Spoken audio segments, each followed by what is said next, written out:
9. Hallam opened the door to his flat and came face to face with his mother, or at least a younger version of her. He stepped back woodenly as Lucy, lightly tanned and sporting short bobbed hair with streaks of blonde, laughed, dropped her arms around his shoulders, and kissed him on both cheeks. The oval face, the small dimples and slightly raised chin, even the thick hair tucked impatiently behind the ear. It was a ghost of genetics come back to haunt him.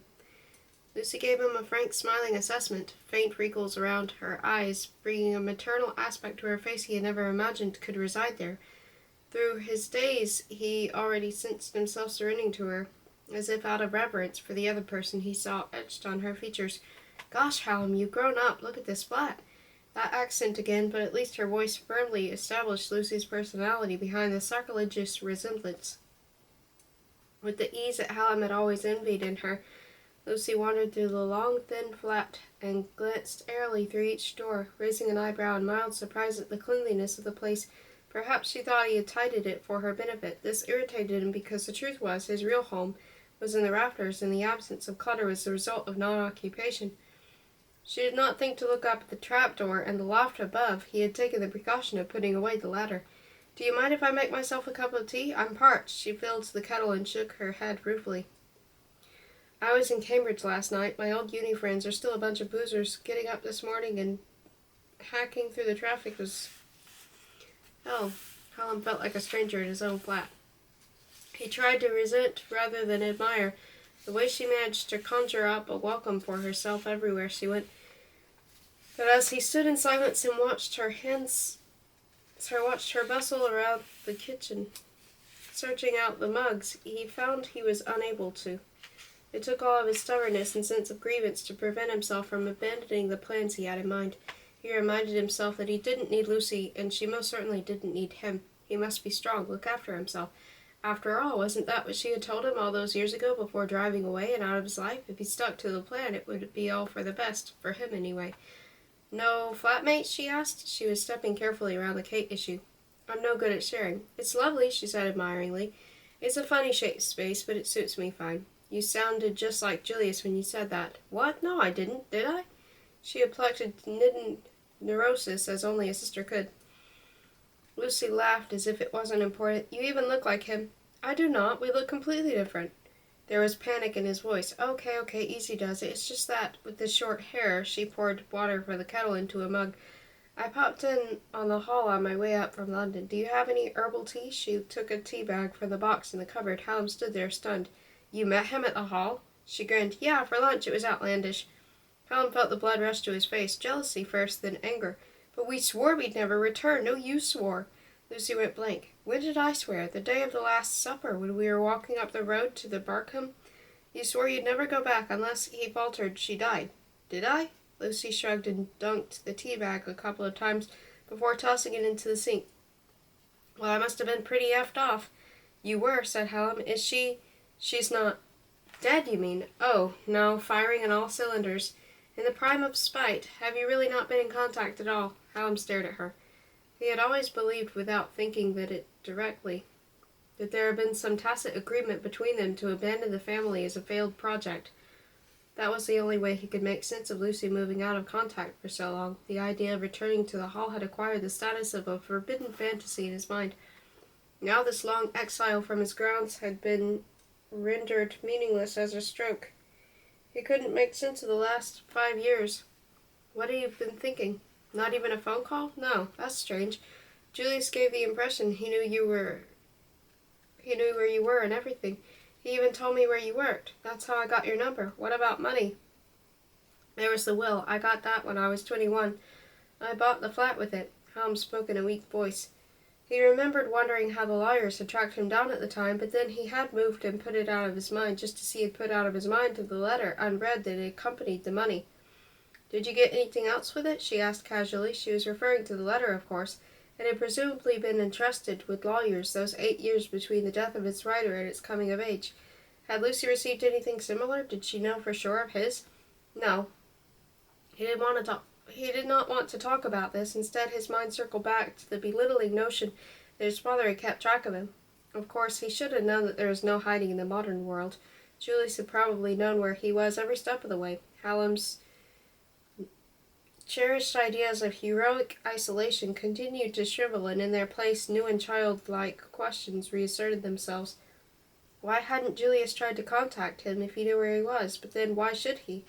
Why hadn't he made the effort himself? Because, Hallam answered himself, he had been banished. The door buzzer sounded. Expecting someone? Asked Lucy, and took a sip of her tea. Shamby Hall, still there. Has it changed? He asked. Not much, she said. Apart from the back. Are you going to get the door? He blinked once, then walked out of the kitchen to the front door, and lifted the intercom receiver. Hello? It's Alasdair, the voice tinny, monotone. Hallam buzzed him in, then stood for a moment, trying to remember through his confusion at what Alasdair was doing there. Of course he had invited him. Hallam undid the latch on the door and turned back to see Lucy still in the kitchen, who was fishing in her bag for a packet of cigarettes. She plucked one out by its white filter and lit it. She seemed so composed as she sent a stream of smoke from her lips to the ceiling. Alasdair's footsteps were ascending the cramped circular staircase. Then they stopped by the door. There was a wary pause. Then a hand came out and tapped 3 times on the doorframe. Hallam didn't say anything. Alasdair cautiously prodded his head through and registered Hallam. Then over Hallam's shoulder he saw Lucy in the kitchen. Hallam turned to look too. She did look beautiful, standing there by the sink, drawing on the cigarette in that self-contained manner of hers. She tapped the cigarette in the ashtray and smiled hazily through the smoke. Hi, said Hallam to Alasdair. Alasdair looked slowly back to Hallam with an expression both sly and knowing.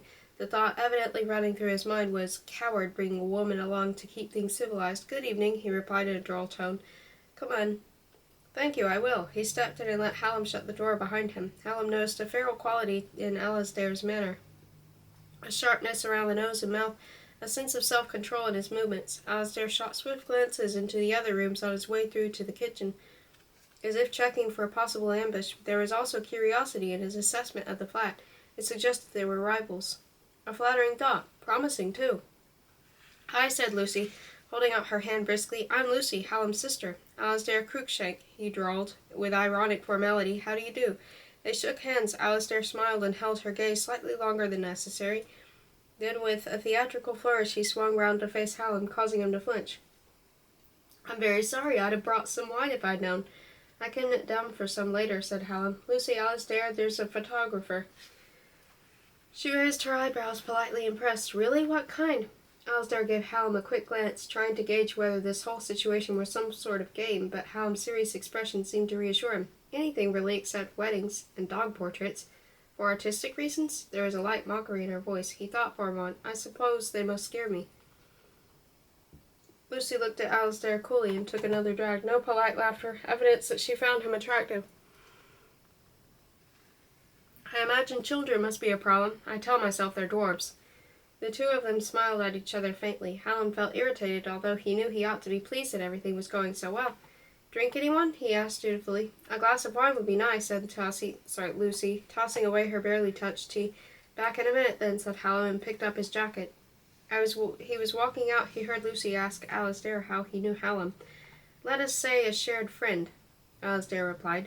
The wine had been drunk, and the topics of conversation had included the pleasures of South African safari, the many perils of deep-sea diving, and the deeper challenges of artistic endeavor in the medium of photography.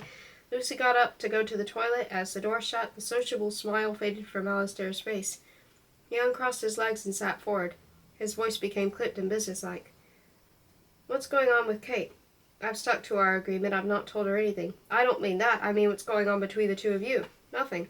Alasdair paused and then sighed at the lack of cooperation. His gaze hardened. You're not the only one who watches. Hallam digested the comment slowly. You surprised me, Alasdair. I never took you for insecure.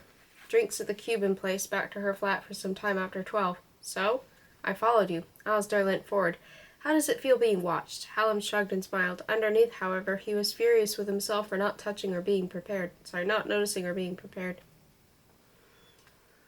Did you ever, Hallam? Alasdair tried to be mocking, but it did not disguise the torment beneath. Hallam continued to smile, so Alasdair didn't know. Even better. Hallam enjoyed the novel sensation of having the upper hand. Do you know the sad truth? She's using you to try to make me jealous. Is it working?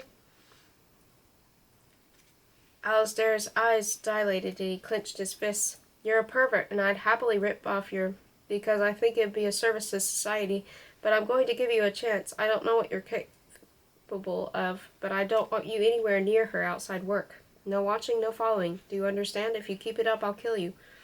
Hallam leaned forward, made reckless by the wine and knowledge that he was on home territory. "Well, since you've joined the Brotherhood, let's share a little knowledge. What else did you see then? Did you see us make love? Did you see the way she looked at me, the things she did for me, or have you just been imagining it? And what does that make you?"